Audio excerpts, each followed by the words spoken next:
企业掠夺者卡尔·伊坎60秒看懂他的游戏规则，华尔街最怕的人终于开口了。卡尔·伊坎1985年首次接受电视采访，那时他刚拿下环球航空，股价从8美元拉到24美元。他的策略专买被低估的股票。他说，我只买便宜货，股票一涨你就找不到我了。对手要么交钱请他走人，要么眼睁睁看他夺权。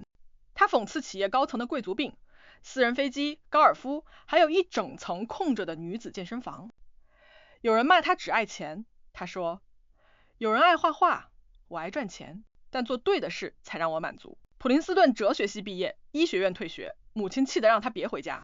如今他坐拥数亿美元，却停不下来。妻子说这是他的游戏，他说这是和整个体制的对决。这就是伊坎，用钱做筹码，从不退场。Robin? And now we have a profile about business. Carl Icahn is back in the news. Icahn is the man who's been changing the face of American business with his threatened or actual takeovers of dozens of companies. Recently, he arranged a blockbuster deal to take over Trans World Airlines. The price is now close to $1 billion, which he's still raising. This week, he was reported out scouting for another $500 million, perhaps to finance further acquisitions. Carl Icahn is not an easy man to get near. He rarely gives interviews, none that we know of on national television. But correspondent June Massell got Icahn to talk for this NewsHour profile.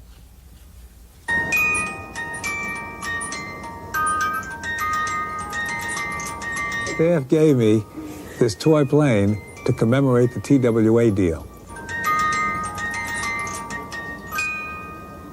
I don't know what the future holds, but I'm sure it's going to be a fast-moving future with Icahn at the helm.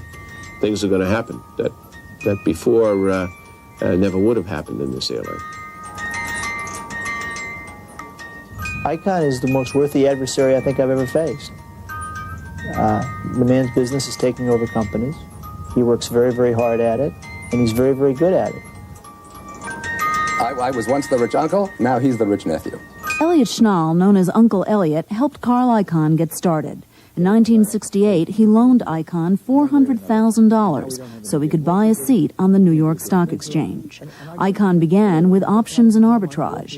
Then in 1979, he had a new idea, takeovers. He told Uncle Elliot he was going to start going after undervalued companies.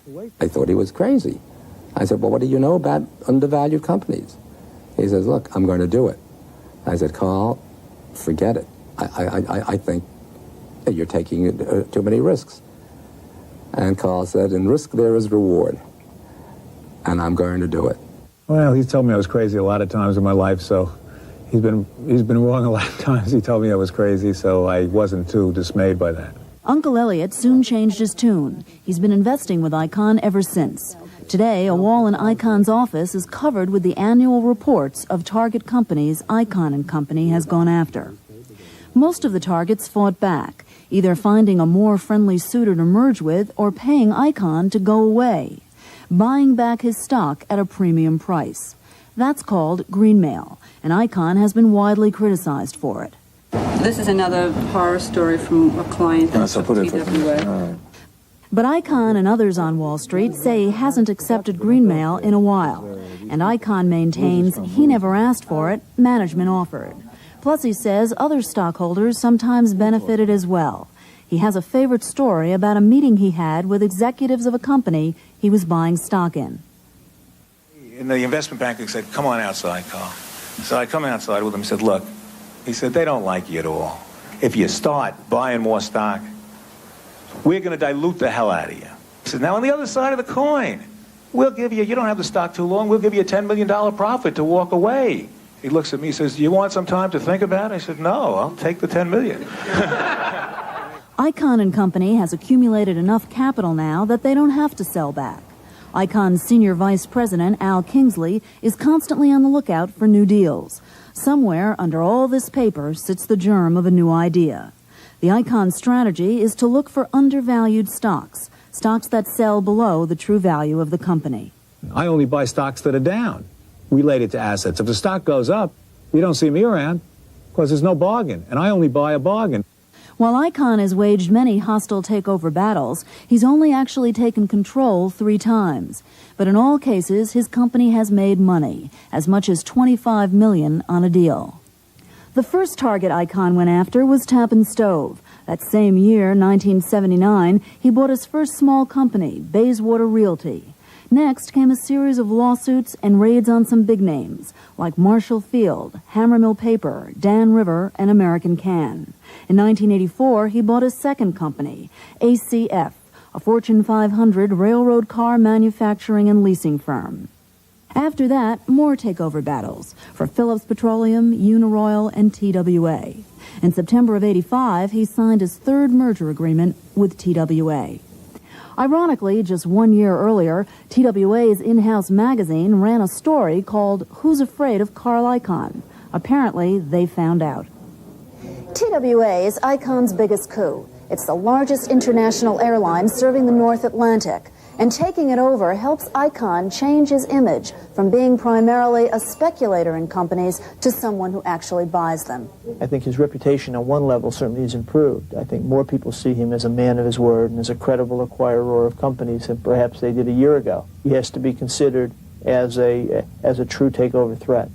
Michael Zimmerman is a partner at Solomon Brothers, a New York investment banking firm. He's worked on hundreds of takeover deals and recently represented TWA's management against Icahn. Of the people in his business, the people who are in the business of taking over companies, there's no one who is more persistent and more determined in what they do than he is. But determination was only part of it. Icahn managed to get something TWA's management could not get: labor concessions. The unions, pilots and machinists, agreed to approximately 20% in salary cuts in exchange for a small piece of the company if Icahn took over. They wanted Icahn to come in because TWA had announced a merger with Texas Air President Frank Lorenzo. Lorenzo was known for being tough on unions. I think Icahn's done everything he told us he would do. He's never reneged on anything he said he'd do. And he's a breath of fresh air, you see, in the business for us. I really believe that one of the problems in the industry is, and TWA is guilty of this, was guilty of this, that the real high echelon of management, the real top management, don't get into the pits and sit down with these guys and negotiate with them. Icahn spent the summer in negotiations, frequently on weekends and frequently till 6 o'clock in the morning. While investment bankers and lawyers were with him, advising him, Icahn believes his presence kept negotiations going.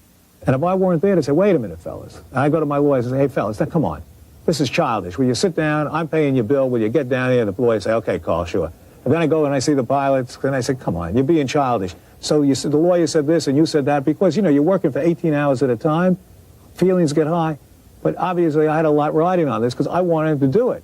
One man who didn't want Icahn to do it was Ed Meyer, former president of TWA. Carl Icahn had 17 or 18 practice runs before he started in on us. And so it's a very unsettling thing. It's a very time-consuming. It's very emotional, without a doubt. And at the same time, you're trying to run a company. So it's a difficult thing to go through. Good afternoon, Icahn and Company. Despite the emotional difficulties for the management in charge, Icahn says he's helping the real owners of the company, the shareholders, by driving the price of the stock up. When we bought TWA, started buying it less than a year ago, the stock was 8. We're ending up paying 24 for it. They tripled the value when we from the time we started buying, so I think the shareholders love the situation. On Bruce's immediate left is Carl Icahn. I never said I was Robin Hood. You hear that? He never said he was Robin Hood. Last spring, at a seminar on hostile takeovers for the legal community, Icahn got a chance to explain his takeover philosophy. He believes that corporate America should be shaken up, that most companies are poorly managed and have too much bureaucracy, and that frequently accounts for low stock prices. Why is there the great divergence between real value of a company and what it's selling for? Ask yourself, why will somebody be willing to pay $60 for a Phillips Petroleum without management, but only 35 with management. What does that say about management? It's sort of simple. A corporation plus management is worth half of what a corporation is worth without management. Icahn also attacks what he calls the corporate culture, with its perks of jet planes, golf courses, and high salaries. An aristocracy has arisen in this country. It's a corporate aristocracy. Once a man gets to be at the level, gets to be in the corporate suite, it's sort of a nirvana for him. If you try to meet one of these guys, hey, I'll be out of pocket for the next 3 days. I'll be out of pocket. I don't know where they go when they're out of pocket, but they're always out of pocket. Icahn, who is known for being very witty, first complains about executives on golf courses, then switches gears and suggests that maybe it's not a bad idea if they stay there. He further amused his audience with humorous anecdotes to support his thesis. He loves to tell a story about the blunders of a major Park Avenue company. A real estate agent who I'm friends with told me incredulously, he said, you know, up on the 30th floor, they have a women's gymnasium. And I said, well, that's sort of lousy. He said, you know, they spend $100 a foot to have a whole floor that's a women's gymnasium. This is a true story. And I said to him, well, you know, it doesn't sound too good, but what the hell, they all do that. He says, no, the point is they have no women up there, okay? He said they did it. Not everyone finds Icahn amusing. Andy Siegler is a spokesman for the Business Roundtable, an association of major American corporations, and the chairman of one of them, Champion International. I'm sure somewhere there is someone that's playing too much golf.